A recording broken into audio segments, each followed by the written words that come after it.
એવી જ રીતે સાંભળજો બીજો બુધવારનો પ્રયોગ. જેને પિતૃદોષ હોય, હમણાં પિતૃ વિશે પિતૃદોષ હોય, પાછું હું ભૂલી જાઉં છું, આમથી આમ નીકળી જાઉં, પણ યાદ આવી ગયું.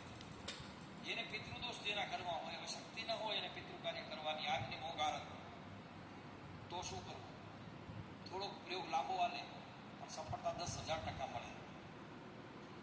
દર બુધવારે સવારે વહેલા કાળા તલ, દૂધ, પાણી, ઘીનો દીવો લઈ અને પીપળાના વૃક્ષે જવાનું. ક્યાં? પીપળાના વૃક્ષે સવારમાં સૂર્ય ઉદય થાય એના પહેલા ઉત્તર બાજુ મુખ રાખવાનું. કઈ બાજુ રાખવાનું?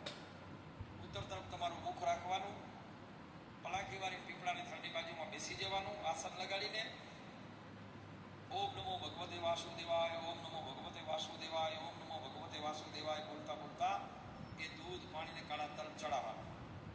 એ ચડી જાય પછી ઘીનો દીવો અર્પિત કરવાનો. એ થઈ ગયા પછી 7 પરિક્રમા પીપળાને કરવાની. ઓમ નમો ભગવતે વાસુદેવાય બોલતા બોલતા.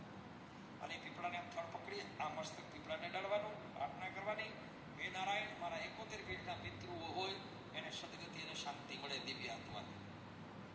ત્યારબાદ એ પીપળાના થળની થોડી માટી લઈ અને તમારા ઘરે એક માટીનું પાત્ર રાખો, કુંડળી કે માટીનો ઘડો. તુલસીજી પાસે રાખો, ત્યાં તો મંદિરમાં રાખો, જે વ્યવસ્થા એ માટી એમાં પધરાવવાની. આમાં 21 બુધવાર કરવાના. અને જ્યારે જ્યારે અમાસ આવે ત્યારે ચોખાના લોટનો એક પિંડ બનાવી એ પીપળાના થળને જે પાંદડું રાખી એના ઉપર પિંડ રાખી એના ઉપર પાણી ચડાવવાનું. દૂધ, પાણી, કાળા તલ, ઘીનો દીવો, 7 પરિક્રમા. પછી પિંડ ત્યાં ત્યાં રહેવા દેવાનું, આવતી રહેવાનું. આવા તમે 21 બુધવાર કરો એટલે ગેરંટી આપું કે પિતૃદોષમાં રાહત થાય અને થાય.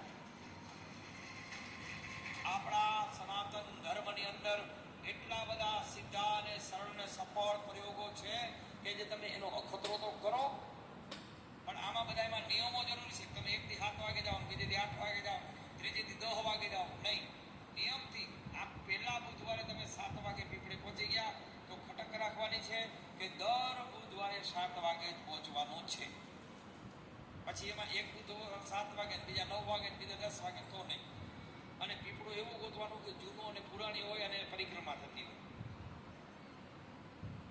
બોલો, તમારા ગમે એવા જીવ અધોગતિમાં ગયેલા હોય પૂર્વજો, એને શાંતિ મળે.